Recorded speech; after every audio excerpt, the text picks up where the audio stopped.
Hi everyone, welcome to my channel. మా ఇంటి బంగారం మూవీకి జస్ట్ ఇప్పుడే వెళ్ళి రావడం జరిగింది. ఇందులో సమంత గారు లీడింగ్ రోల్ చేశారు. సో హీరో హీరోయిన్ అన్నీ ఆవిడే, అంటే హీరో ఉంటారు. బట్ మూవీ విషయానికి వచ్చేసరికి ఈ సినిమాకి హీరో హీరోయిన్ అన్ని సమంత గారే. సో సినిమాకి వెళ్ళాలంటే కేవలం సమంత గారి కోసం వెళ్ళాలి. సో స్టార్టింగ్ నుంచి ఎండింగ్ దాకా పీక్స్‌కి అంటే సినిమా సమంత గారే నిలబెడతారు సినిమాని. సో మిగతా క్యారెక్టర్లు ఉంటాయి కానీ చిన్న చిన్నవి. సో ఈ సినిమాకి మొత్తం కూడా ఆవిడే. మొత్తం సినిమాకి ప్రాణం పోసింది ఆవిడే. ఈ lady oriented movie. So fights కూడా ఉంటాయి. ఫైట్స్ కూడా చాలా అద్భుతంగా ఉంటాయి. అసలు సమంత గారు ఎంత బాగా ఫైట్స్ చేస్తున్నారా అనేది నేనే చాలా సేపు నమ్మలేకపోయాను. ఆవిడ సినిమాలన్నీ కూడా గ్లామరస్‌గా ఉంటాయి. గ్లామర్ రోల్‌లో ఉంటారు. బట్ చాలా కాలం తర్వాత సినిమా తీశారు. ఒక మంచి సినిమాతో రావడం జరిగింది. మనం స్టోరీని ఎక్కువగా రివీల్ చేయడం నాకిష్టం ఉండదు. స్టోరీని రివీల్ చేయడం కాదు గానీ, కొన్ని కొన్ని సీన్స్ ఎక్స్‌ప్లెయిన్ చేస్తాను. యాక్చువల్‌గా సమంత గారు పెళ్ళికి ముందు, పెళ్ళికి తర్వాత 2 క్యారెక్టర్‌లుంటాయి ఆవిడకి. పెళ్ళికి ముందు ఆవిడ లైఫ్ వేరే, పెళ్లి తర్వాత ఆవిడ లైఫ్ వేరే. సో, పెళ్ళికి ముందు ఉన్న క్యారెక్టరే సినిమాని చివరి వరకు తీసుకెళ్తదనమాట. ఆ క్యారెక్టర్ చుట్టే తిరుగుతది సినిమా.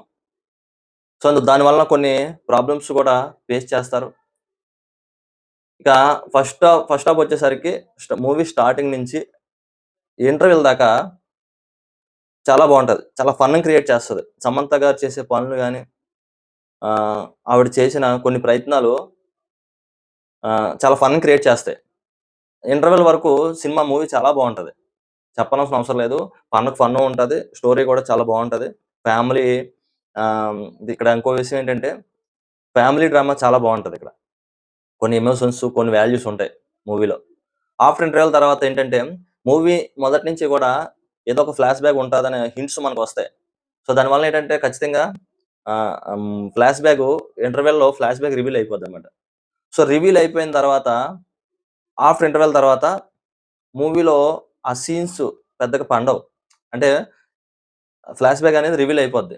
సో, దాదాపు ఆల్‌మోస్టు సినిమా అయిపోద్ది. సో, చిన్నపాటి స్టోరీనే ఆఫ్టర్ ఇంటర్వెల్ తర్వాత 1 అవర్, 1 గంట, గంట పోయేలా ఉంటది. ఆ చిన్నపాటి స్టోరీని ఇంటర్వెల్ మొత్తం లాక్కెళ్ళడానికి ట్రై జేస్తారు. సో, అక్కడ ఏదో చిన్న లాగ్‌లాగా అనిపిస్తది. పెద్దగా ఆఫ్టర్ ఇంటర్వెల్ తర్వాత పెద్ద చెప్పుకోవడానికి స్టోరీ ఏమి ఉండదు. ఇంటర్వెల్‌కి ముందు మాత్రం చాలా బావుంటది మూవీ. సో, అలా ఎళ్తుంది. లాస్ట్ హాఫ్ అన్ అవర్ మళ్ళీ సినిమా ఒక స్థాయికెళ్తది. లాస్ట్ హాఫ్ అన్ అవరు చాలా బావుంటది మూవీ. క్లైమాక్స్‌లో ఒక ఫైట్ ఉంటది. అసలు సమంత గారు ఏం చేశారంటే ఆ ఫైట్‌ని, నేను నిజంగా ఒక స్టార్ హీరో ఆ విధంగా కూడా నేను ఆహ్, అంటే చేయలేరని కాదు. ఒక స్టార్ హీరో లెవెల్ ఫైట్ అది. ఆ విధంగా ఫైట్ ఉంటది. మనకి క్లైమాక్స్‌లో వచ్చే ఫైట్ చాలా బావుంటది. చూడవలసిన మూవీ. స్టోరీ మనం ఎక్కువ రివీల్ చేయకూడదు గానీ, ఫన్‌కి ఫన్ను. అలాగే ఫైట్స్ కూడా చాలా బావుంటాయి. సమంత గారు చేసిన ఫైట్స్. అదే విధంగా ఫ్యామిలీ డ్రామా చాలా బావుంటది. కొన్ని ఎమోషన్స్ గూడా ఉంటాయి. కొన్ని సీన్స్‌లో కళ్ళెంబట నీళ్ళు గూడా వచ్చేంత కొన్ని సీన్స్ ఉంటాయి. సో, ఈ విధంగా ఓవరాల్‌గా మూవీ చాలా బావుంటది. చాలా మంది రివ్యూ ఇవ్వడం అదే రివ్యూ చెప్పేటప్పుడు మనకి పాయింట్స్ ఇమ్మంటున్నారు. రేటింగ్ ఇమ్మంటున్నారు. రేటింగ్ డైరెక్టర్‌గా మనం చెప్పడం కరెక్ట్ కాదు. నాకిష్టం ఉండదు. అంటే ఇంత అని రేటింగ్ చెప్పడం నాకిష్టం ఉండదు గానీ, సో, రేటింగు ఇవ్వడానికి డైరెక్టర్ పాయింట్స్‌లో కాకుండా కొన్ని షార్ట్ కట్స్ ఏమైనా పెట్టుకుందాం. అంటే చాక్లేట్స్ ఏమైనా పెట్టుకుందాం. సో, ఈ మూవీకి 5కి ఇన్ని చాక్లేట్స్ ఇవ్వచ్చు అనేది నేను చెప్తాననమాట. నాకు అనిపించిందేంటంటే ఒక 2.75 చాక్లేట్స్ ఇవ్వచ్చు మూవీకి. సో, బావుంటది మూవీ.